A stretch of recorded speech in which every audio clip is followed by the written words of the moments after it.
7 minus 5 gives us 2 times 5 divide 2. Here 2 times 5 gives us 10 divide 2.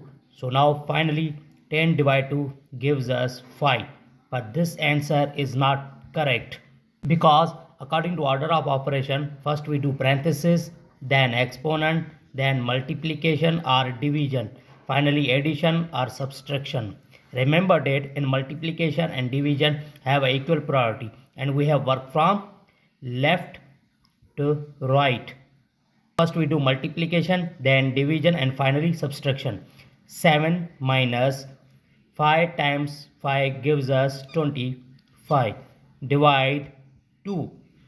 Now 7 minus 25 upon 2, it means 12.5. So 7 minus 12.5. Now we do subtraction. Minus 12 plus 7, it means minus 5. So